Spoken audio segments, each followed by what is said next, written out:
Hello and welcome to this week's edition of the SRC podcast. Joining me, as always, Double R, Mr. Rob Rees, and the return of the one and only Bucky, John Harris. And I didn't remind you beforehand, but I hope he has been looking at his betting slips this week, because otherwise that nickname's going down the drain. He did. The bookies are ready. Oh, happy days. It's good to be back. Anyway, boys, how we doing? All good, sir. All good. Aberravon have having a tank in Cardiff. We're going to give Quins a tank in tomorrow, anyway, Matt. That's what you were saying in your Cardiff shit. Oh, well, I think someone's had it through already. Yes. All right. So before the derogatory comments start coming out, we know Rob loves them. Let's dive straight into some of the action from round one. Don't have to be so nice about it. Oh, we're not a very nice group of people, see, are we? Anyone involved in any of these podcasts, we just bad people, down rotten to the core. That's what it is. Okay. An unusual Friday night start to the season, live on S4C S4C mainstream channel. Awesome to see. I wish all games were on it. At least two a week. I'm sure we can get two a week. We had reigning champions Newport hosting reigning cup champion Llandovery. And for those of you that don't know how it went down, Llandovery turned out 27-20 winners. Now, I know I've watched the game. Rob, you were commenting during on all your socials as you do. John, did you watch this game? I didn't, unfortunately. That's the one prerequisite you've got. Watch the televised game. I know. I really wanted to, but I just couldn't squeeze it in. Just pretend the baby's crying and just watch it on your phone or something. Like for kids. Watch somebody Aberravon. I know. I missed that too. All right, then. So let's dive in with someone that might actually know a bit about what happened. Rob, take us through that game. Where were the key battles, and what actually got you excited in that game? Because I'll be honest, Newport's first try, really early on, lovely little move, kicking behind. That was awesome. That set a nice tone for the game. Yeah, it was played in a great manner. I thought, the conditions weren't great. They were, it was right in this sort of the turn of all our good weather. It was windy. It's very open ground. It was wet, but both sides came to play. Both sides had a quality team, fielded. It was the Friday night on, terrestrial telly. It wasn't shunted off to the sort of the back cupboards of YouTube. So I thought everything was building up to be a really good game, and it was. The first half was quite grounded, I thought. I mean, Newport started the better side. They were dominating the collisions, I felt. They were getting the upper hand in the set piece. But I felt that Llandovery score late in the first half is where it turned. You look at that second half, and it was like a complete role reversal. Newport were looking, completely out of sorts. I thought Josh Skinner's 11 minutes summed it up. 10 minutes in the bin. The first thing he does as he comes on is dump tackle somebody, a penalty, and Llandovery go on and score some extra points from there. But it was Llandovery just controlled this one. Once they got into that position, they just saw it out, which is impressive because they're not an overly experienced squad up front. Yeah, they have got their experience there, but they're not what they have had in recent years. I think the back line is extremely experienced, settled. And yeah, I thought we saw maybe not the best of either side, but we saw two good teams battling routes. And I think it's great that we can showcase Cup champs versus league champs opening night on mainstream TV. It'd be great to see the figures. I have asked, not been told. Not been told yet. Got to add that yet then. So, come on, John Alder. I know you're listening. Get him going. He always listens. He's a good fan. Subscribe to the channel. We need a few more people to hit 2,000. More on that later. It was a big forward battle, to be fair. And the program actually highlighted Dom Kasuth, the number 8 from Kidwelly, that's now with the Scarlets Academy, and obviously he's been delegated to Llandovery as one to watch. And it turned out it was the other Scarlets Academy boy in the starting lineup, loosehead Josh Morse. First time we've seen him in the SRC, injured all of last season. which was really disappointing for me. I've loved watching Josh scrimmage. He's a unit now. On another pod, we spoke with Kemsey Matthias, and he was saying Josh is benching somewhere. I think it was like 175, 185 kilo. He's an absolute beast of a boy, and it shows. Like, I've always known Josh as a solid scrummager, carrying not so much. So seeing what he did in this game, even in just that one instance which led to his try, was outstanding. He just carries through. What was it, 3-4 Newport players? They were just falling off him. Beautiful little offload, and then he crashes over a couple of phases later, which is brilliant for the young man. But another debutant competitive debutant, I should say, for Llandovery was hooker Cam Lewis. Now, John, former Aberfan man, he is. Well, what could you tell us about Cam?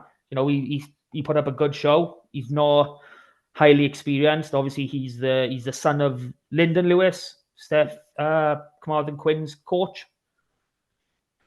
Well, he was always good for us when coming on. Yeah, I don't think he got a massive amount of game time last year, but when he did, he was solid.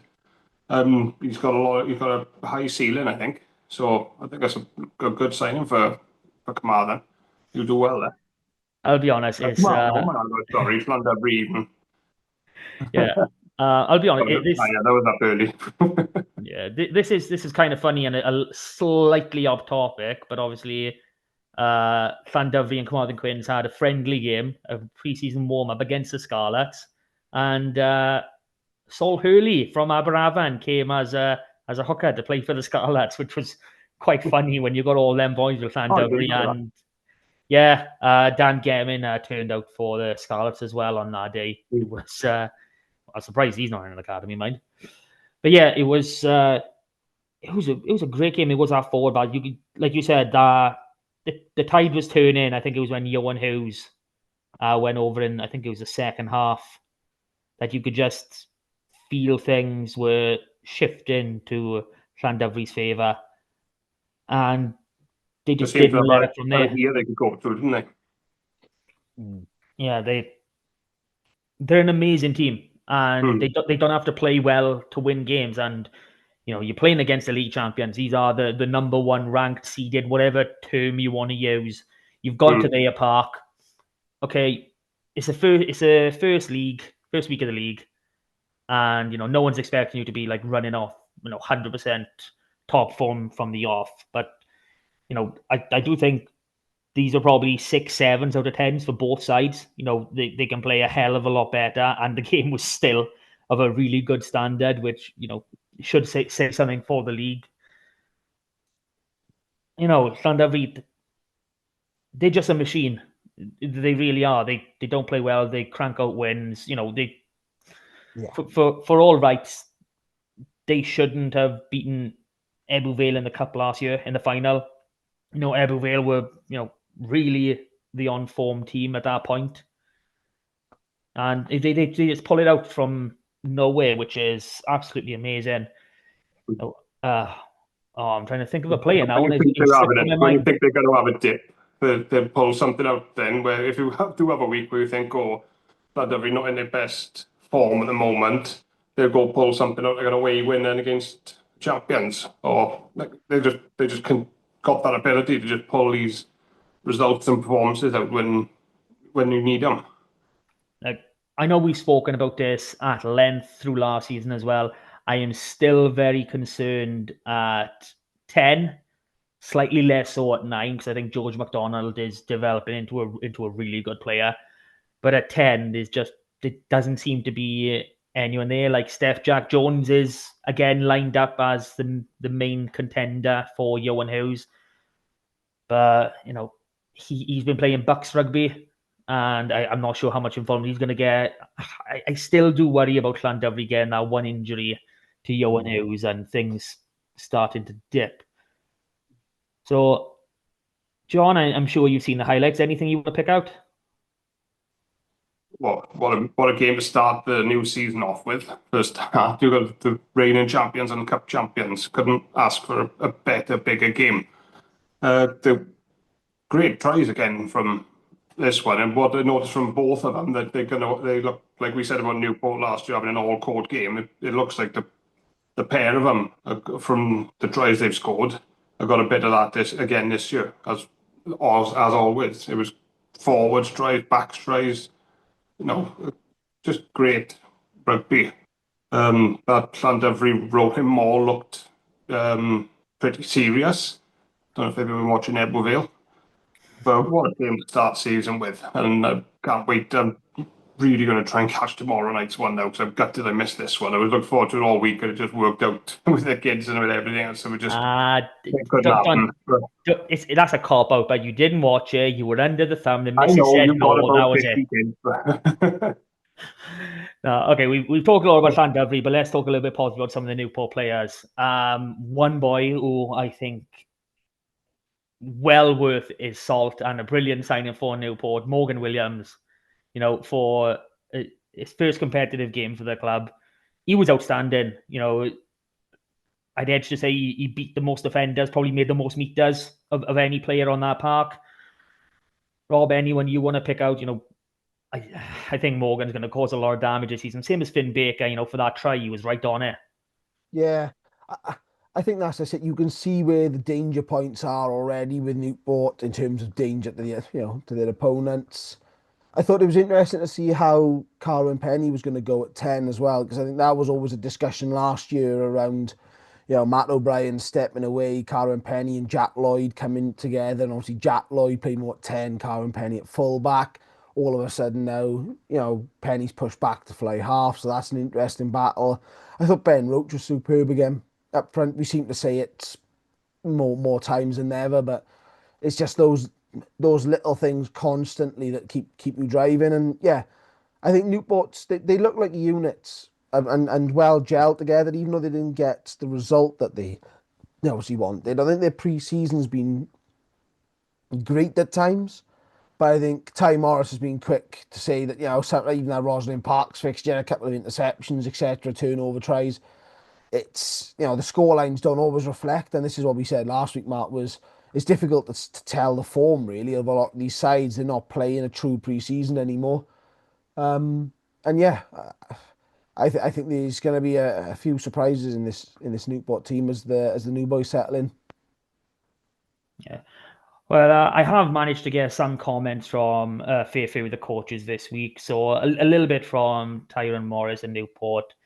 It was a tough opening game at home against Llandovery, who consistently been one of the strongest sides in the league over the past few years.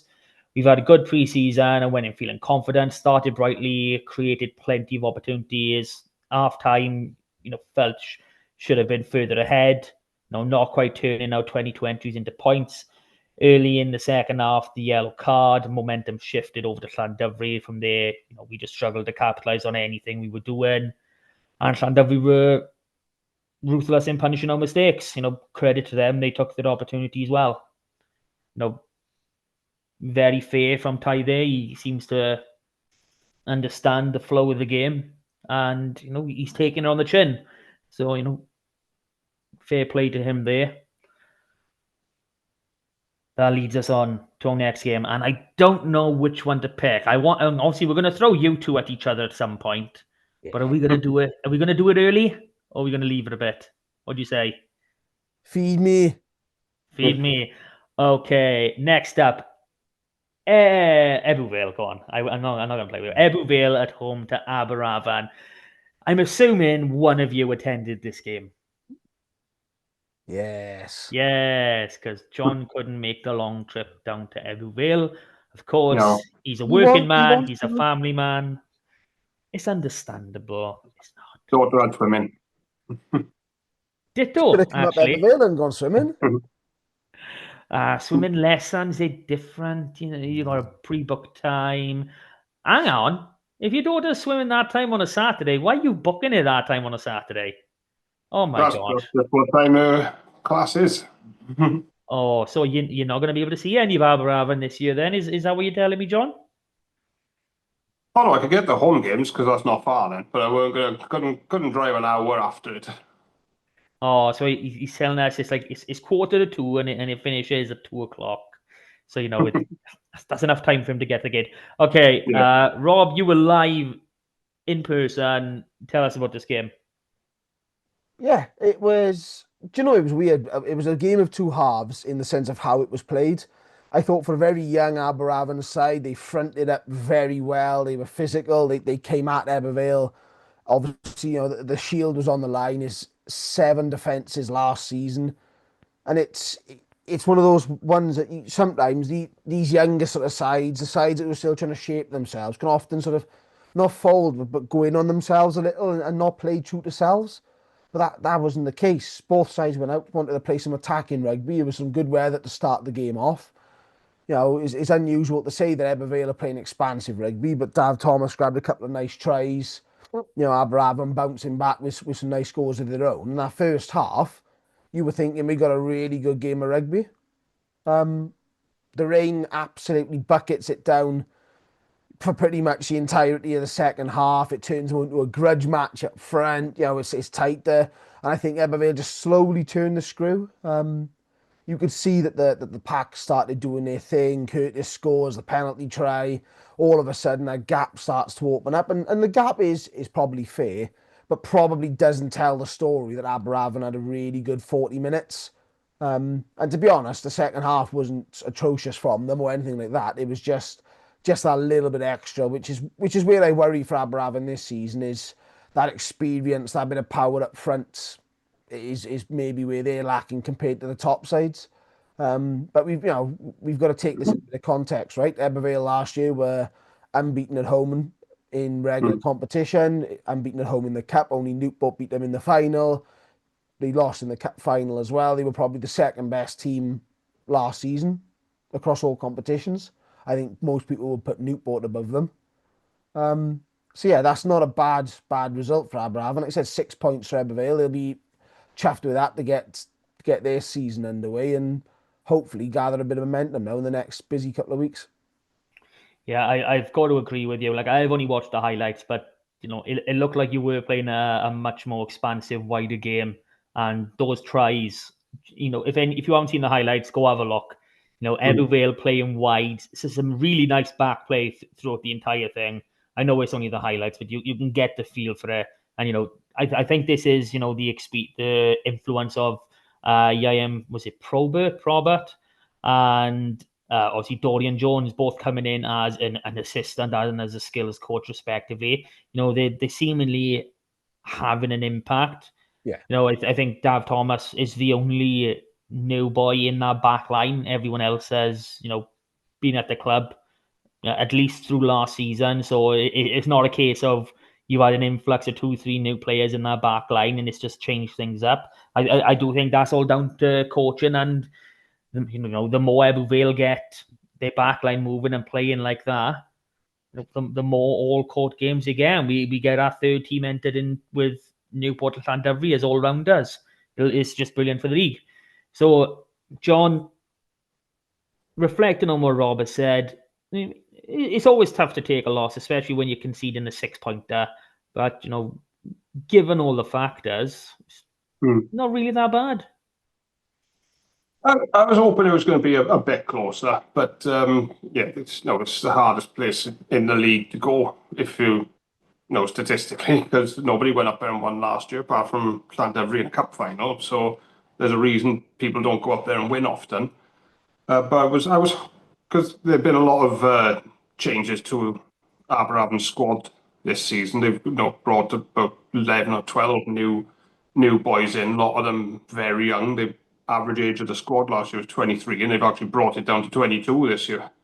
So they're really buying into this, bringing these youngsters and academy players through. But they've also still got they have still got some good experience in there as well. We've had Scott and Evo now has had a couple of seasons with us. Joe Gage is in his prime now. Felix Gilbert now in the back line's had a full season. The pack has been pretty much a couple of seasons as well now. So these youngsters have got to come in. But the first team then is pretty experienced. I'm looking forward to seeing this Keelan Cullen that they've signed.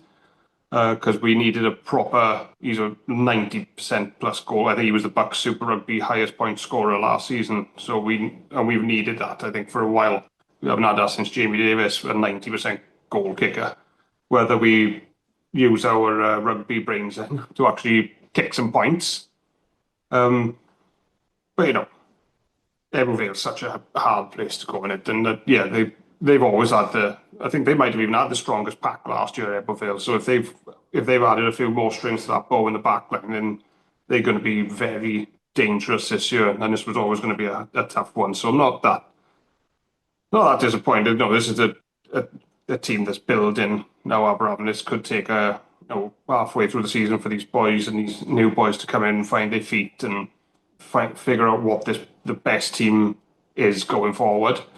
So I'm looking forward to seeing what they come up with. But it would have been nice to come away with something, maybe a try bonus, but I think weather probably dictated that in the second half, and you don't want to play that kind of weather against Ebervale up in Ebervale because, like you said, they just put the foot on the throat and just squeeze the life out of you for the rest of the game.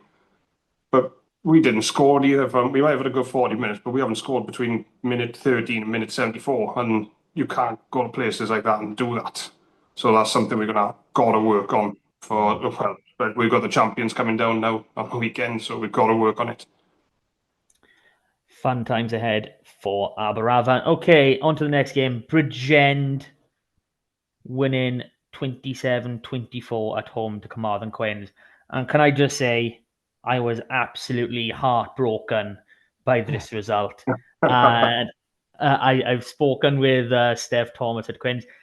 They analytically, they were on top of absolutely almost everything on the stats board except for that important one, the scoreboard. It hurts, I've said this multiple times. My kids have swimming lessons at that time, so I'm literally on socials. I'm watching it, and Bridgend they run their own clock on their social. So they said 80 minutes, Evan Yardley try 25-24, and I was like, oh no! Obviously, conversion went over. It was still like a minute or so left to play, but that was heartbreaking stuff. It seemed to be like we thought before, and it was very forward orientated. I think all of Bridgend's tries stemmed from that maul, which is something that Quins are going to need to work on. That is a major point. Something that LSA need to work on is that game management. If you are leading, that late on in games, you got to learn to close them out. That's something that's going to take a long time. Ellis Price is in his second year of senior rugby. I believe Rodri Lewis, another Scarlets Academy player, so he's like 22 years old, I believe. So having young halfbacks on is going to take a long time learning, and we'll see some of the thinking into Carmarthen's 23 as we go into that later for the game with Cardiff. So I'm hurt, but good performance. Got a bonus point out of it. Feels like 3 points lost more than 1 point gained for me. Rob? Get myself off mute, yeah. Oh, he's always muting himself. What's he doing like? Yeah, do you know, it's one of those ones, it's a back and forth game. I think Steph spoke about pre-season around how Quins have to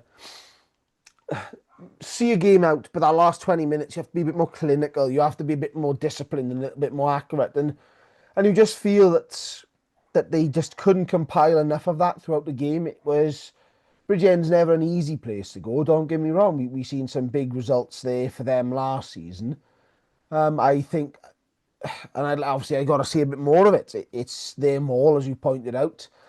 For me, it was cutting through Quins a lot easier than I expected. Now, I want to see if that's a case that Quins just couldn't stop it properly, which I've got a feeling it may be a little bit of that, along with an improved Bridgend pack, which you mentioned last week.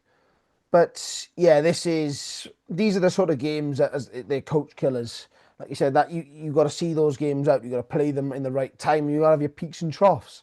Ultimately, you got to end that last 10 minutes. You got to be that side on top see a lead out. You know, I mean, it's 24-20 going into the, you know, effectively the last couple of minutes. And, you know, you've got your game management head on. You go in, we can give away a penalty. They can't go for goal.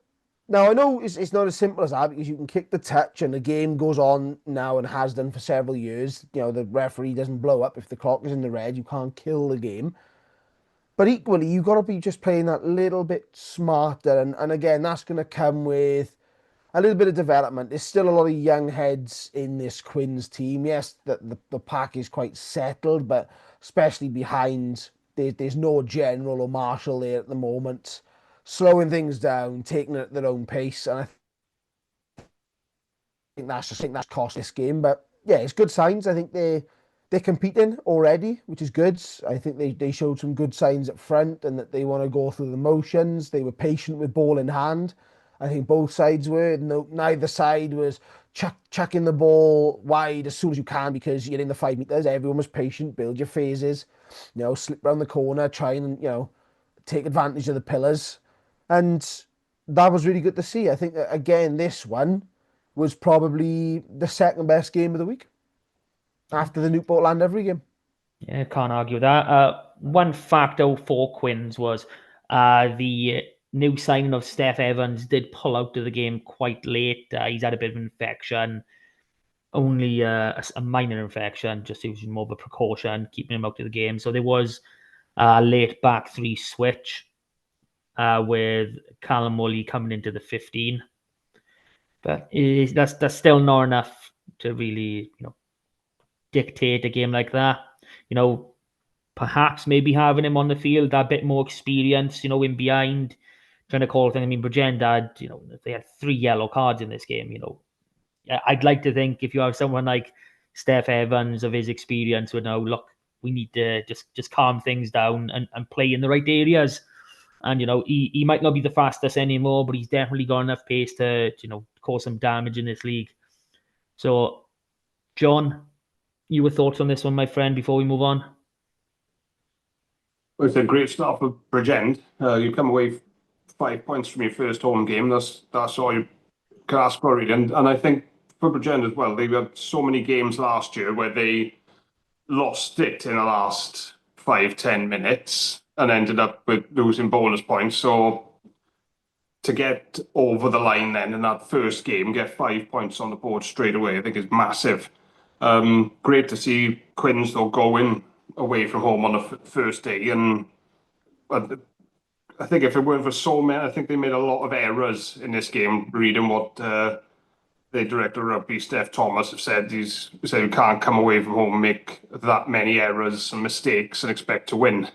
And Bridgend capitalised on them. But great to see such a competitive game, because with these two sides as well, I think this could be a massive game already for towards the end of the season, because these are the wins where these are the ones that come on and be looking at thinking, right, if we're going to get an away win, we're going to go Bridgend, we're going to be going Swansea, RGC. These are the ones they're going to be targeting. So I think they will think, yeah, like you said, that's probably 3 points lost as opposed to 1 gained. But no, they've come so close to getting an away win on the first day of the season. So there's a lot they can take from that. And if they made all those mistakes and still got that close, then they've got a lot to work on now. They can try and put right for the next game.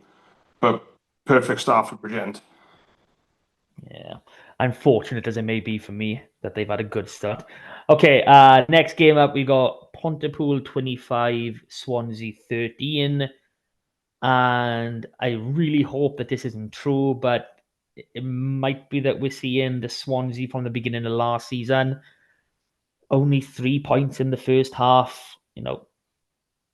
Everyone knows Pontypool Park isn't the greatest of places to go, but 1 try, 13 points. It's not great, whatever way you look at it.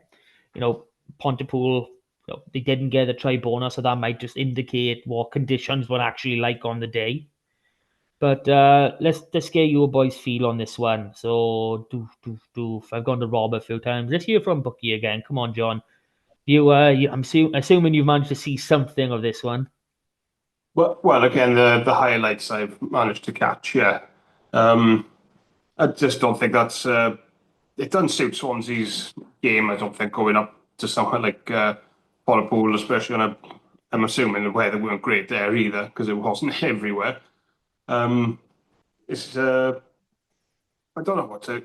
We say it's every year with Swansea. We expect them to kick on, but where's it going to come from? But also, if you put a pool mind, because they didn't come away with a bonus point, did they, from this one? So they won't be happy with that either, I don't think. Because again, this is you're going to target a game to get maximum points out of. They should be looking at that going, well, we can start the season straight off, with 6 points.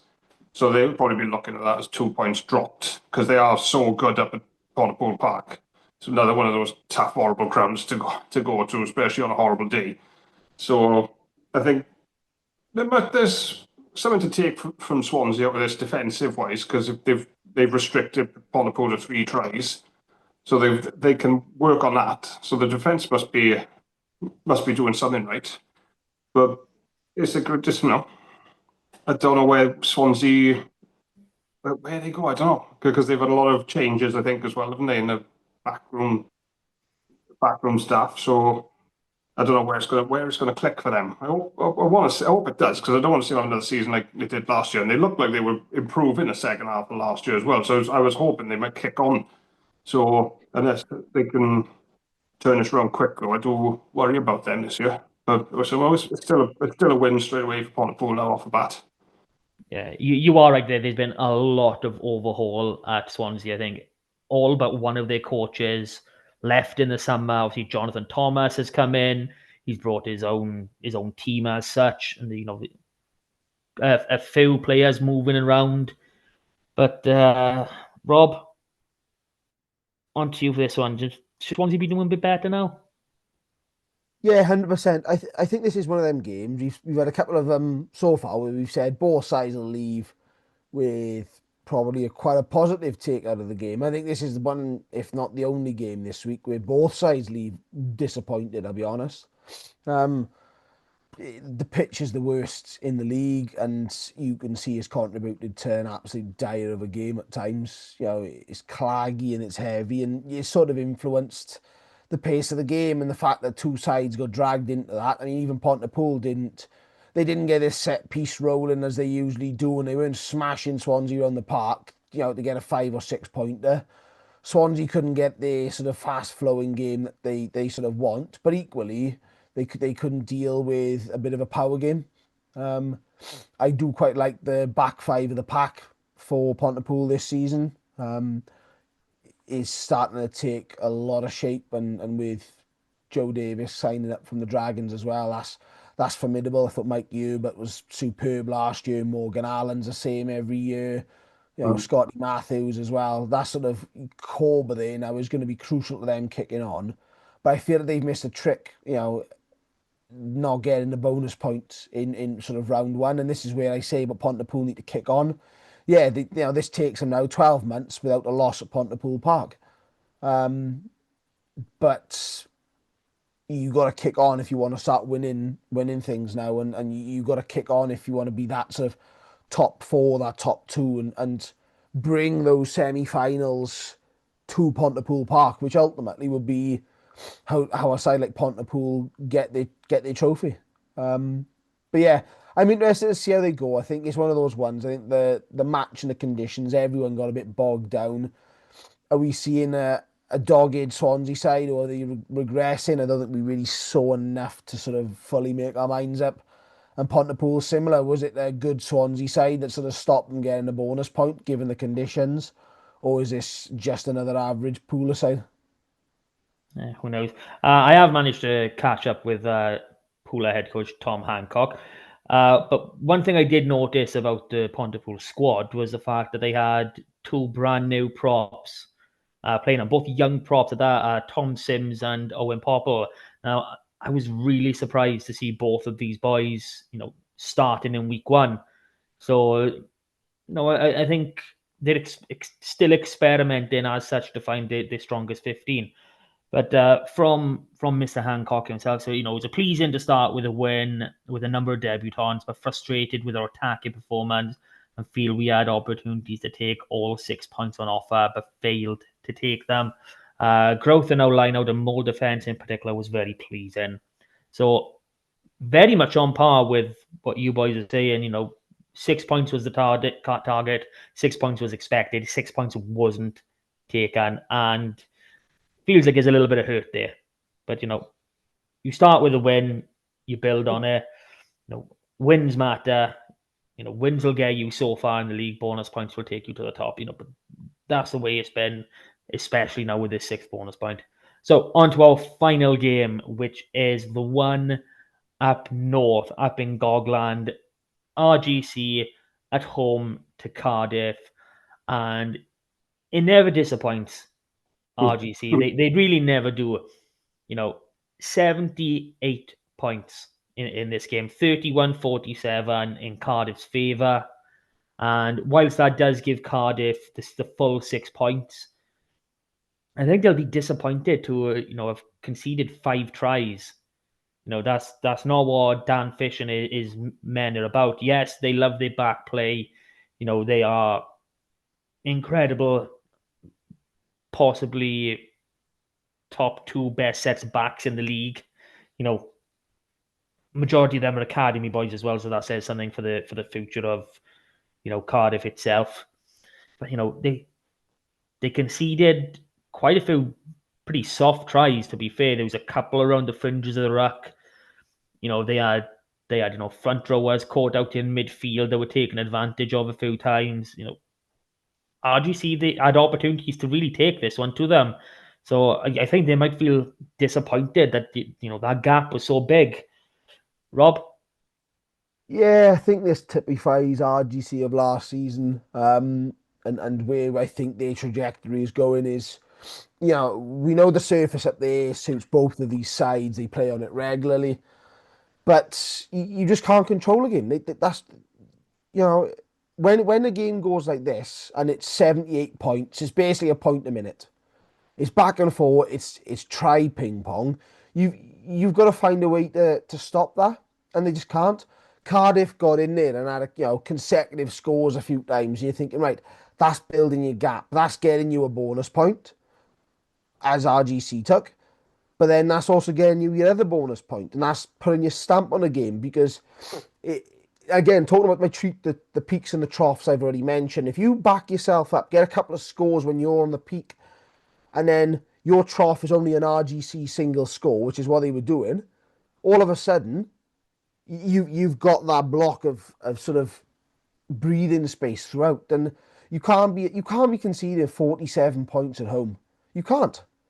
31 points wins you 3 of the other 4 games. Appreciate this context of the support, but ultimately you got to stand up and make some fucking tackles. Like, but it is we talk about this as being a big development hub for rugby. Well, let's try and develop some game plan up there, because this is the 11th or 12th head coach now, because they're advertising yet another one on social media whilst John Callard steps in. I think that whoever gets appointed after John is going to be something like the 12th head coach since RGC's inception in 2007. They've had more head coaches. There's no continuity. Yet again, another season of change. And this is all it contributes to. Yeah, it's all right chucking the ball around. Cardiff are going at the other end, scoring 2. They don't particularly care about slowing this game down. And it just ends in a madness. Ultimately, this is why RGC are going to finish bottom this year. Yeah, it does speak to what are they actually doing up there in the north. I mean, it speaks more to the pathway than anything else, because when you leak in tries and points the way they do, there is clearly a problem not only with interpretation of your defensive systems, but the basics of tackling, like Rob has said. Obviously, he said it in a more R-rated way, as he does. But it does make me question what are they doing in the pathways once they hit the RGC level, which is under 16s. surely these boys, should be tackling for fun, basically. They've got 2 teams now in the Do a Shield system. So, that's 70 boys itself. And then obviously they go up through the regional age grades. And it does beg the question, what are they coaching them? What are these boys training with? Because, they've obviously got skills. We know that, but defenses win games more often than tries will, which Defense is wins. Was it Vince Lombardi? Defense wins championships. Attack decides by how much. exactly. It's the same thing. It's been true since the inception of majority of sports. The best offense is a good defense. If they don't score, how can they win?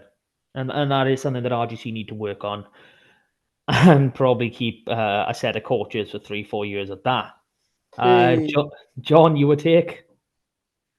Can't really add much more to that. This basically almost every RGC game we watched from last season, especially up there. We know they can throw the ball around. We know they can score tries, but how many games last year was it 40 or 30 odd they were losing by, and they were coming away with a bonus point or 2 bonus points. But like you said, you can't go giving nearly 50 points away at home and think you're going to win, especially like a team.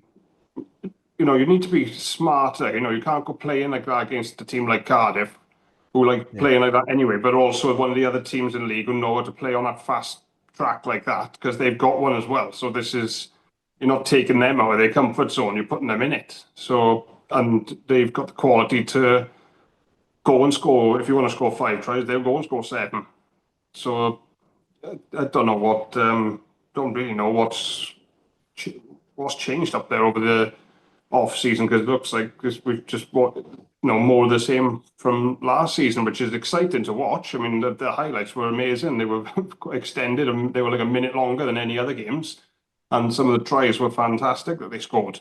But yeah, and if you're going to ship near 50 points, then you're not going to win. No. So that brings a close to all the action from round 1, and what a round it was, which leads me to the point where I always come and say, if you've made it now, please like, share, subscribe, comment. We will engage. We love you all. John's thumbs, Rob's thumb. Just so you don't know, on YouTube, our rap channel is now just 9 subscribers away from hitting the 2,000 mark. If you are a listener, if you're not subscribed, please can you help us get past this 2,000 mark? And if you hit that little notification button, you will be the first to know when all our podcasts come out, which is usually the night before we promote them. So you could be listening late at night or first thing in the morning. Sometimes we don't even promote these podcasts till 3-4 in the afternoon. You be listening to them at 6-7 in the morning if you want. It's a great life. Okay, so that'll bring us on to this week's action, and we're going to dive straight into Saturday, because Cardiff are too chicken shit to name their team yet. They've seen Carmarthen Quins put theirs up, and they're like, no, we're not having none of that. You're not prepping for what we've got. We are running scared. And, that is the only interpretation you can make from this. So that must be it. That must be it. There's no other reason at all. Okay, so we'll go alphabetically. Aberavon at home to Newport. Newport are hurting. They really are. So if I pull up the rest of what Ty was saying earlier, we reflected on, the Llandovery performance, take the learnings on board, and we're determined to put things right against Aberavon. They also face a tough opener at Ebbw Vale, always a difficult place to get a result. Their game had similarities to ours, with Ebbw being very clinical when it mattered. No doubt Aberavon will be eager to respond strongly in their first home fixture. For us, we're excited to get back on the field, cut out the fundamental errors from last week, and show what we can really do. Both sides enjoy playing an attacking brand of rugby, so I'm sure this will be another great example of why Super Rugby Cymru is such a fantastic competition. And it is fantastic. But I'd probably be quaking a little bit if I, heard Kai saying that about coming down to my patch. So, John, you're the Aberafan man. Yep. 17 points, only 2 tries. Yes, horrible, conditions against one of the better sides in the league. The best. But, where your trophies, my friend? But here we are. How are you feeling? What do Aberafan need to do to, get a result in this one? Because it's looking ominous. I'm actually feeling pretty optimistic for this one. Ooh. Yeah. Whoa! I think something they are going to do this year, Aberafan, is try and make the tag a fortress again, which it has been in the past. And I know for a fact when these boys lose at home, they hate it. They come in and fair play to them. One thing they've always got is accountability. They have, after a loss, they will come in the clubhouse after. They talking to the supporters. They're apologising to supporters. Jason will be up there doing a Q&A after every game and thanking everyone, apologising to everyone. And you can see when they do lose at home, they properly hate it. It really bugs them and they take it personally. So I think that's something they're really going to focus on this year. I think is winning all the home games and turning that place into the fortress it was before. I don't want to be playing Newport after they've lost at home.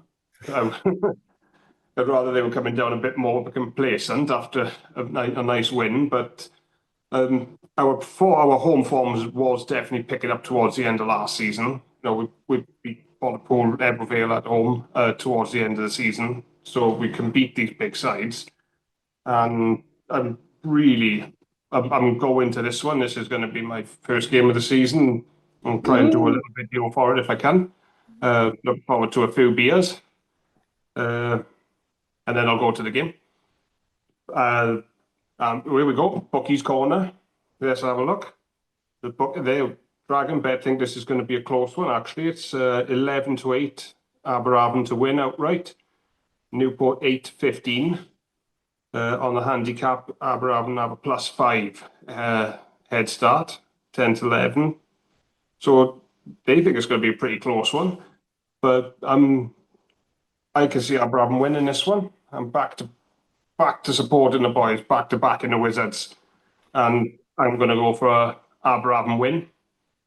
Aberafan win, wow. And I could see it, well, weather dependent. I could see it being a bonus point, but it'll be close. Not like they're going to beat them by 20 points and score. No, but I think they could. I think both teams could score 4 tries, but I think Aberafan are going to nick it.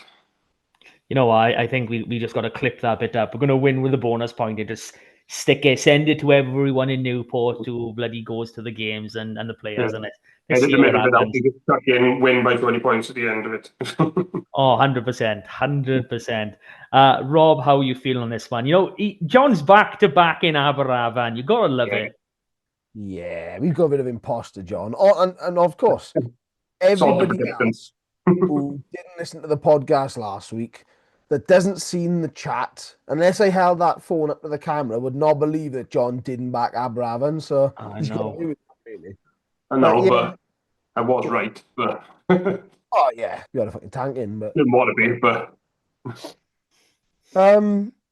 yeah, I've got the same fear for Aberafan this week as I sort of had with Ebervale, and that's the bit of guile and a bit of experience, that size up front. They're a lot more mobile up front than they have been for quite a while. And I think that plays into a new style of rugby they may be deliberately trying to play, but that's sort of how they seem to be going. And as John said, they picked a bit of form up towards the end of last season at tag. So it'd be interesting to see if that carries across. I just think that at the moment Newport didn't play bad for their loss. They look good, as we say. That's a 7, maybe an 8 out of 10 performance, and Llandovery did an 8 or 9 out of 10 sort of thing, and sort of played well.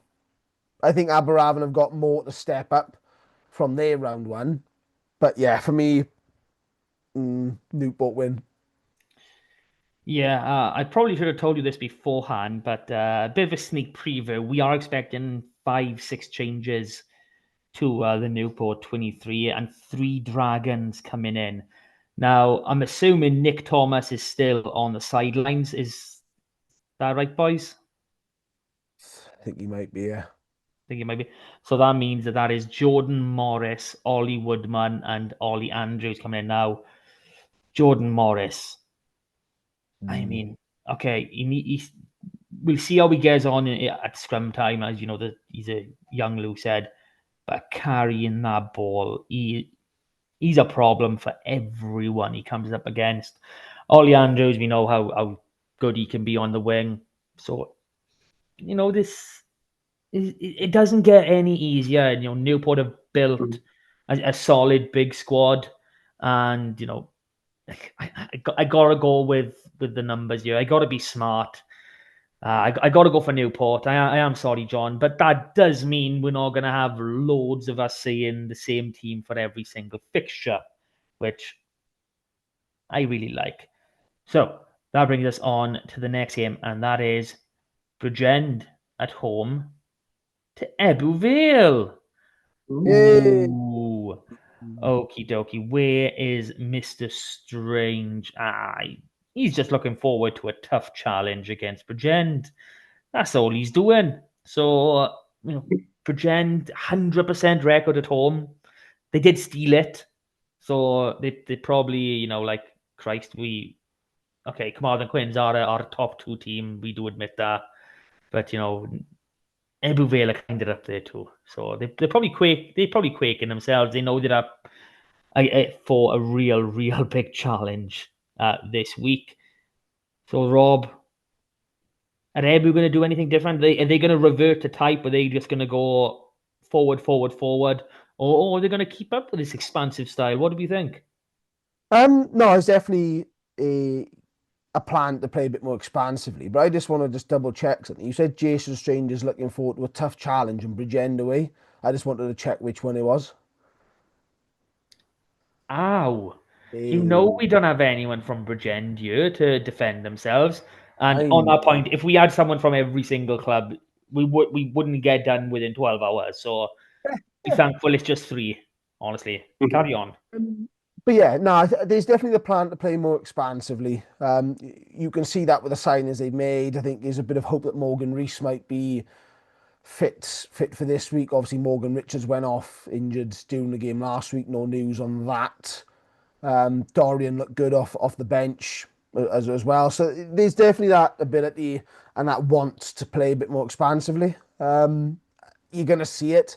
I think last year the game just got a bit marred down in a few unfortunate incidents on and then off the field. And I'm hoping that this game shows the rugby that these two sides can play. Because whilst they are two, good sides and they like going up against it, Bridgend, that dynamic pack, they sort of got the ball rolling. That's the battle I'm interested in seeing is, we've seen Bridgend get their maul going, stop Carmarthens from being completely destructive as it can be. Now it's time to step that up a level and sort of they've had that warm up, which does help in some ways. But yeah, I think at the moment, Bridgend are just that little bit square. They're not quite as well rounded as Ebbw Vale, and I'm going for another away win. Another away win. Well, it's easy enough done. Ebbw Vale are Ebbw Vale. That's all we need to say at the minute. We know how good of a team they are, how powerful they are, outside of finals, of course. But yeah, there is one little, I know we always quirk about, refereeing can be better. It's up. Oh, that's for later. One little annoyance I do have in this league, and you see it on the highlights, the blocking at the lineouts. They bring in the lifter down, and they bring in the lifter down, they bring in the jumper down, and both lifters they block in for fun. It really is. You see it in every single highlights. It is annoying. I'd like for the rest to just tighten up on that, but I think it'd make for a more open contest. I think that'll be more fun, and it'd probably negate all of Ebu's power. But there we are. I am gonna back Ebu Vale because, again, they are strong, and I want to get some points in this prediction league. So, John, tell us, are we making a mistake here? Are the bookies saying that the home side's going to win it? No, the bookies are with you too on this one. Bridgend for the outright winner. Bridgend 2-1. Ebervale 4-11. Bridgend have an 8-point start on the handicap, 10-11. So, not thinking Ebervale are going to run away with it, but I really, really want to pick Bridgend for this one. I really do. Oh, please do. Another home game for them, and they're going to be so confident. But I'm sure I remember that happening last year. I think they had a good home win one week and backing them to back it up the next week, and just did not happen. So, do I go with head or heart on this one? Because obviously the head's telling me Ebervale are going to win this one because they're going to have, they've got to play that forward game because they're probably the strongest pack in the league. So if that's your strength, and you're going up against what we was calling maybe a lightweight pack last year, might have been Bridgend's slight weakness and slight downfall. So you've got to just go up there with the weather we're having and try and choke a life out of them. But Ebervale have got a bit behind as well. So, no, what sod? I'm going to go Bridgend on this one. I'm going to go another home winner. Bridgend. 2 out of 2 for Bridgend and for the Ravens. Wow. Something in the air. I'm feeling it. That is big. That is one of the biggest calls we have ever had on this podcast, and I'm happy to go with nothing that. to do with me being pissed off that Aberafan lost to Ebervale last weekend. Nothing at all. No. Okay. Next game up, Llandovery at home to Swansea. We got a team that can win basically no matter how bad or good they play, and a team that may appear to be struggling. So, I can see Llandovery remaining pretty much the same. They're gonna run this exactly the same as they did against Newport. They're just gonna bide their time. They're gonna let their forwards do the work. And their backline's just gonna. I do think the backline's gonna cut them to shreds, especially knowing the last time these teams faced, Swansea somehow put a 42-24 win over Llandovery at St Helens, which it caught us all by surprise towards the back end of last season. So obviously I'm going Drovers. John, what are we thinking for this one? It'll be Drovers, isn't it? You can't knock back Llandovery at home against most sides. So.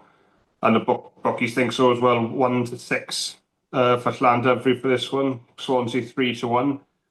Only a 14-point. I say only, but to me that seems quite conservative for Llandovery at home against Swansea. No offence to Swansea, but it's just Llandovery are that good, and they're at home, and Swansea are probably going to be around that bottom 2-3 area. So you've got to be thinking Llandovery 6 points for this one. So Llandovery minus 14 at 10-11 seems like a hell of a one to stick on your acca.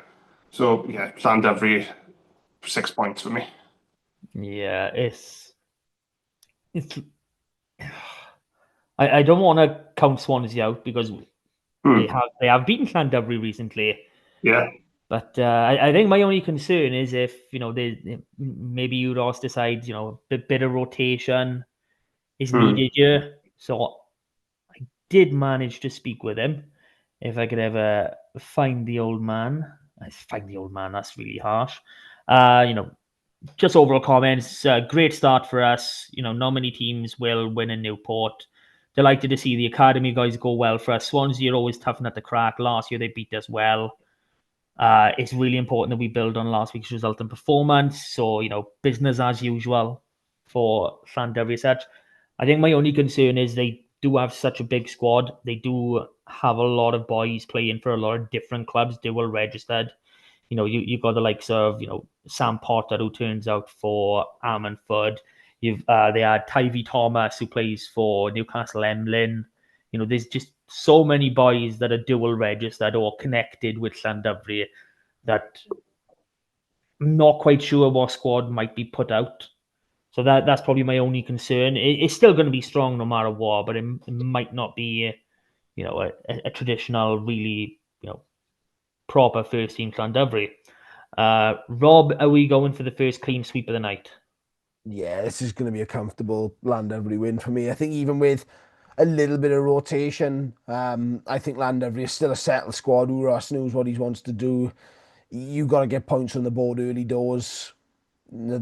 Swansea doing what Llandovery did last year. A few weeks on the road to start, and unfortunately that just loses all. It's like it just kills your momentum to start. And Swansea just not a Llandovery, so it's not. Yeah, 6 point there, just like John said. Next. Next it is. Okay, we got Pontypool at home to RGC. Now, obviously, RGC doing the travelling for the first time this year, and they're going to be doing a lot of it, as they do every year. 9 away trips in the league, plus the cup. These boys are going to be putting some miles on them doing this year, as they do every year. So the question is, you've already spoken about the quality of the pitch and how it suits Pontypool, how it can be quite a dangerous place. Okay, not dangerous as in you're going to get hurt, but dangerous as you're going to struggle for a win. Do RGC stand a chance? Rob, you were probably one of Pontypool's greatest critics. How are they going to do it? No, I don't. I think RGC are going to fall afoul just like Swansea did. A fixture like this again lends itself to a side like Pontypool. RGC, they don't play smart rugby as sort of John alluded to. You got to play to your conditions. Sometimes you got to play to who your opponents are. And Pontypool Park is a notoriously difficult place to go. You've got to be making sure you're playing in the right areas because it's a heavy pitch. You're not going to be turning and breaking 80, 70, 60 yards for these tries. You've got to do the hard stuff first. And I just feel at the moment RGC just rushing those little bits. They haven't quite got their side settled. It wasn't a settled pack. They've lost a few in the back row. I don't think the front row is particularly settled. You can't be doing that against a side with a pack as good as Pontypool's. As you say, that front row was the only sort of blip in that 8 for Pooler in terms of what we know and what they could have done. Those guys have got a good hour under their belt plus now, so it's time to kick on. And they'll, Pontypool know what they got to do, and this is a nice little run of fixtures for them before their fixtures turn really tough. And you could say this is where you want. You'll get your momentum going. Pontypool want to get a few wins, keep themselves at the top of that table, and sort of climb from there. John, what are you thinking, my friend? Pretty much very similar to the last game, but and the bookies think the same thing. We've got Pontypool 1-9 for this one, RGC 9-2, plus 15 on the handicap for RGC 10-11. So they think that they're going to do even worse than Swansea are at Llandovery. I'm not sure about that, but yeah, I think that the conditions, the pitch, everything is just working against RGC in this one. I think it's just almost like a perfect storm for them. It's everything that they would want to go in their favour, just not in this game. And I just think they're gonna struggle to get on top of Pontypool. I don't know. I can actually see it being closer than the Llandovery Swansea one, but it's still Pontypool, and I think 6 points as well for Pontypool in this one.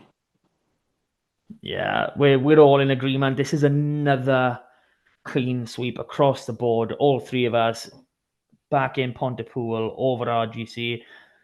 I mean, there are possibilities for RGC to, get a win here. It's just that scenario is seeming more and more unlikely, and especially this time of year. We're into the autumn months. The rain is coming down. It's cold. Rugby is a winter sport, but at the same time, this was been playing back end of April. Bit of sun, dry pitch. Mm. Who knows what RGC may have been able to do. But alas, that is not what we're dealt with. So it is all three of us, 4-pointer pool, and that brings us to tomorrow, which is probably today now for all you. Tonight, I should say. Carmarthen Quins travelling to face this little team from somewhere, a bit further east. They may. I think they cross the 7. To be honest, that's what it feels like when I'm there anyway. Carmarthen Quins head in to face Cardiff at Cardiff Arms Park. I was about to say Carmarthen Arms Park. That would have been a weird one. But we had the little yes, the little surprise we had a bit earlier with Rob putting his phone up to stream was Cardiff have finally announced their squad. So shall we dive into the squads first before we get into talking? So Cardiff have just put theirs out, so we'll have a little look into them. So not many changes. The only one in the back line is Harry Wild is nowhere to be seen. That means youngster Lloyd Lucas is starting a game at 10. So, quite risky starting youngsters, but, we see Cardiff doing it all the time. At 10, they've also got Aloni and Ian Davis from Bath, courtesy of Cardiff Rugby. At 9, so that's a pairing that's never been tested before, especially at this level. 6 of the 8 pack, the same. Changes in hooker and loosehead. We got Gruff John Morris coming in for Garen. Well, Parry at hooker, and we've got Joe Cowell coming in for CTG at loosehead. Now that surprised me a bit because Cowell is played tight head. He's played all his rugby at tight head as far as I was aware, especially watching all the teams through last year. He was always a tight head, so that is surprising to me. Only one new boy onto the bench, which is Joseph Jones, a back 3 player, but another academy player, could be a first year again. The rest of the bench is as it was, or the replacements for the 2 front rowers that have changed. So, I'd hazard to say that this Cardiff side is probably a slight bit weaker than the one we saw against RGC. No, Harry Wild is a very, very comfortable player at this level. Lloyd Lucas not tested out as much. I know he had a couple fixtures towards the end of last season, a few minutes on the board. Might have had a few minutes during the cup as well. I'd need to check that. But Joe Cowell at loosehead is a big one for me. No, I've played both sides. I've played hooker as well. If he hasn't played a lot there, he could be in for a really tough time because training only does so much.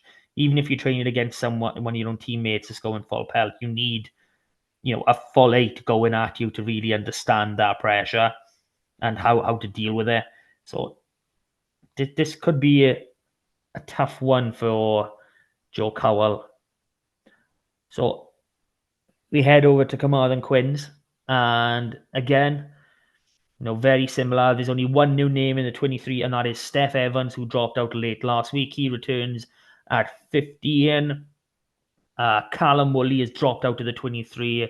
David Waters is in off the bench onto the wing. Switch at 9 and both props. So Rodri Lewis now starting. Rodri Davis on the bench at 9.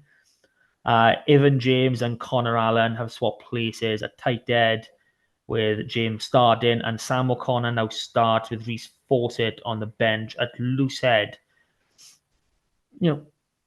Still a very strong Quinn side. It's hard to balance. There's seems to be a bit of that thinking where they said about closing out games and a bit of game management. They've moved their more experienced players at prop and 9 onto the bench. Are they thinking they're going to be in this game around the 45, 50-minute mark, and they're like, okay, let's get the old heads on, get the ones that know how to finish games, like Evan James, Sam O'Connor, Roger Lewis.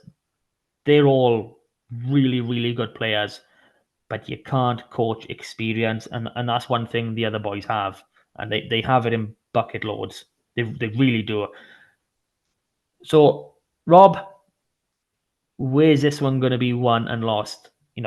Are Cardiff's backs really going to do enough damage? Because I'm going to say it now, watching the highlights of them against RGC, Lucas, his passing, his range of passing was really good. He could sling that ball out, keep it tight. He looks a good player. Fair play to the kid. Yeah, don't let the unfamiliarity of the name fool you into worrying about the lack of quality. He's got quite a bit of game time in pre-season as well, and he's going to be good enough to manoeuvre this side around. I do like this Quins team. I really do. You look around and there's a lot of experience in that pack. Whether you look at the bench and or starting eight, there's some really good names in our back line. Let's hope that Steph Evans has a good run out this week and he can actually get on there. I do worry about their half-back pairing and just letting them settle in and sort of get going, I'll be honest. And I think that's just where it comes down to this Cardiff side, even though there's a few combinations there, the half-back pairing again isn't tested. I still think that there's enough quality there to do some heavy damage. I do like the second and back row a lot. I like Ben Fry as a new signing and Lucas De La Rua sort of sitting in it as well. Will Davis King is absolutely quality in the front row, and is that sort of name that when you're just seeing them dropping into that 15, you can just see them that little bit of quality drip fed in. I just got a feeling at the moment the Cardiff will have a little bit too much, but again, I can see this being a one-score game. Oh, John, over to you, my friend. I wouldn't go as far as a one-score game. I think Quins will win by 6 points. Yeah, that's it. The full 6 points on the table. because I think if you remember last year, this was the 50-0 encounter, I think, wasn't it? That surprised everyone after Kamal had started the season really well. But bookies got this as the biggest winning margin of the weekend so far.